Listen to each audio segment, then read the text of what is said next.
시편 77편입니다. 1절 4절입니다. 전체 도입부인데요. 탄식 시의 전형적인 서두 모습 그대로 하나님을 부르는 요청을 하고 있습니다. 하나님께 부르짖는다는 사실이 두 번 연속 표현되어 있습니다. 시편 기자의 요청이 얼마나 간절한지 그대로 드러내고 있는 시적 표현이라고 할 수 있죠. 시편 기자는 자신이 하나님께 기도했던 경험을 묘사하기 시작합니다. 2절은 그가 환난 가운데서 하나님을 구했음을 기록합니다.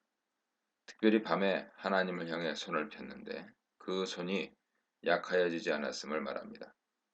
하나님 앞에 간절히 기도하면서 응답하시기까지 포기하지 않았다는 의미죠.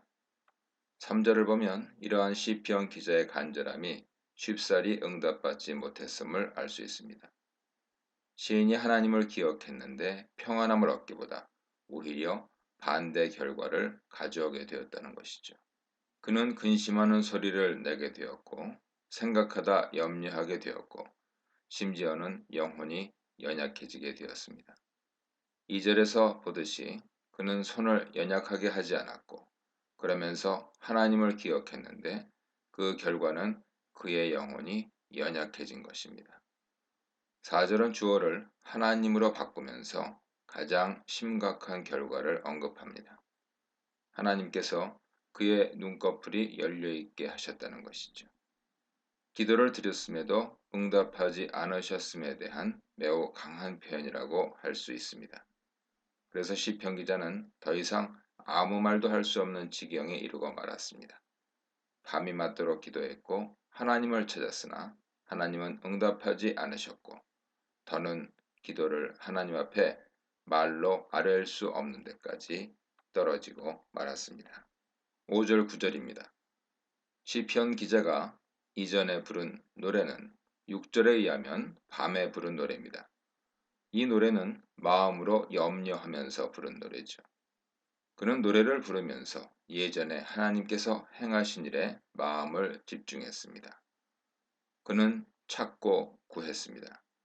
하파스라는 단어를 통해서 무엇인가를 깊이 찾고 열렬히 간구했음을 알 수 있습니다.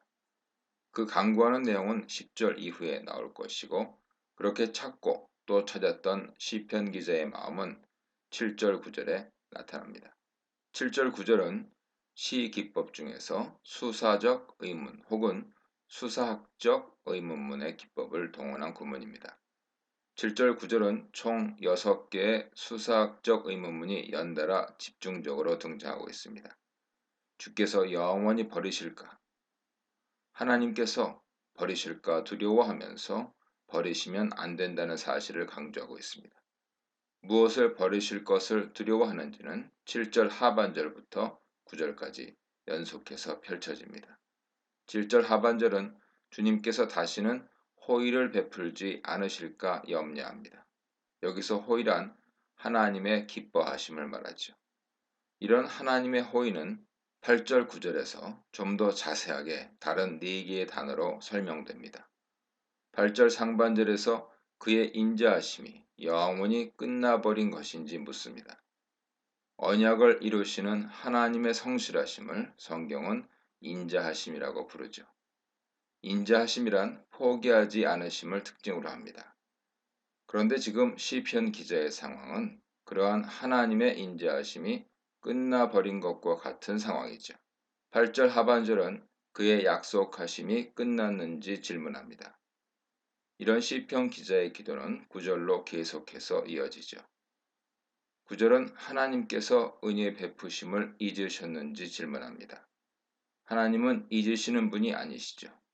9절 하반절에 긍휼로 번역된 라함이라는 단어가 등장하는데 이 단어는 8절 상반절의 인자하심의 동의어입니다. 즉 8절 9절은 그 시작과 끝에 하나님의 언약 성실성을 뜻하는 인자하심 헤세드죠. 긍휼하심 라함을 봉투 구조로 배치함으로써 하나님의 언약 성품에 기초한 수사 의문문을 완성하고 있습니다. 지금 현실은 하나님께서 분노하심 가운데 긍휼하심을 거두신 것 같지만 사실은 그럴 리가 없다는 시편 기자의 간절한 질문이 펼쳐지는 것입니다.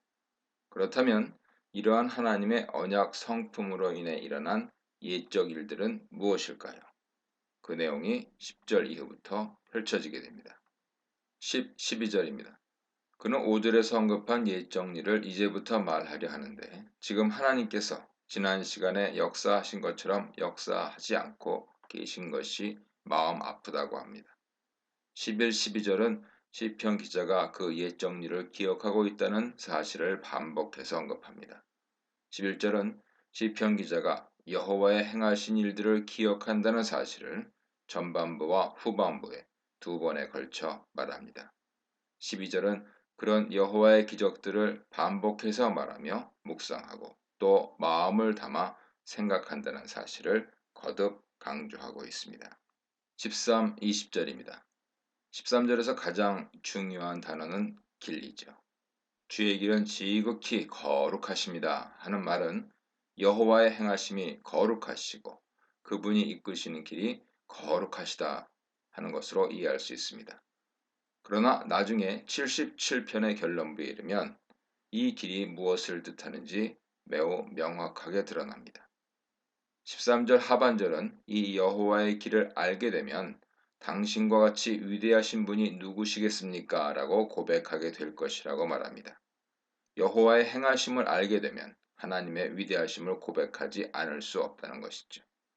그렇다면 이런 여호와의 길, 여호와의 위대하심을 우리는 어떻게 알 수 있을까요? 14, 15절이 첫 대답을 제시합니다. 14절은 하나님 당신은 기적을 행하시는 분입니다. 라고 선언합니다. 14절 하반절은 하나님께서 열방 가운데 주님의 능력을 알리셨다고 말합니다. 이 사건은 15절에서 좀 더 자세히 언급되죠. 바로 주님의 팔로 주의 백성들을 속량하신 것인데 그 주님의 백성이란 야곱과 요셉의 자손입니다. 하나님은 이스라엘 백성들을 열방 가운데서 구원해 내셨고 그러한 구원 사건 가운데 하나님의 능력이 기적으로 드러났으며 그것이 바로 시편 기자가 77편 처음부터 이야기해온 하나님의 행하신 예적 일입니다. 13, 15절에서 언급한 이스라엘을 열방 가운데서 건지신 사건이 무엇인지 16, 20절에서 구체적으로 묘사됩니다. 16절은 갑자기 물 이미지를 사용하기 시작합니다. 여기서 물과 기품은 구약성경 창세기 1장에서 알 수 있듯이 무질서 혹은 혼란을 의미하죠. 그런데 이 물과 기품이 무엇인가를 보았고 그래서 두려워하고 진동하게 되었다는 것입니다. 17, 18절에서 여러 자연현상이 언급되는데 이 모든 것이 하나님의 행하신 바임이 설명됩니다. 17절에서는 구름이 비를 쏟고 구름이 소리를 내고 화살이 날아갔다고 말합니다. 이는 구름이 비를 내리고 구름에서 천둥 소리가 나고 벼락에 치는 장면을 비유로 묘사한 것이죠. 18절은 회오리 바람 중에 하나님의 우레소리가 나고 번개가 세계를 비추고 땅이 흔들린다고 말합니다. 19절에는 길 이미지가 다시 등장합니다. 19절은 그 주님의 길이 바다와 물 가운데 있었다고 말합니다. 물이라는 단어는 16절에서 물이 보았기에 두려워했다 했던 바로 그 물이죠. 즉, 길 이미지와 물 이미지가 합쳐져 사용되면서 지금까지 묘사해온 내용들의 결론을 19, 20절에서 내고 있는 것입니다. 그렇다면 하나님의 길이 물과 바다에 있었다는 말은 무슨 뜻일까요? 20절은 주의 백성을 양떼같이 인도하셨습니다. 모세와 아론의 손으로 라고 결론냅니다. 77편에서 계속해서 말해온 예적 일과 주님의 길과 물이 두려워한 사건은 다름 아닌 출애굽기 14장 홍해를 건넌 사건임이 20절 후반부에서 드러나게 되는 것이죠. 77편 기자가 묵상하고 기억하고자 했던 예적 일이란 출애굽 당시 이스라엘 백성들을 홍해의 물로부터 건져내신 사건이었습니다. 시편 기자는 바로 그러한 하나님 역사를 지금 이 순간 기대하고 있습니다. 스스로 오래 기도했으나 응답받지 못했을 때 그는 하나님께서 과거에 행하신 일을 묵상하고 기억하며 그 내용을 가지고 하나님께 기도드리고 있습니다.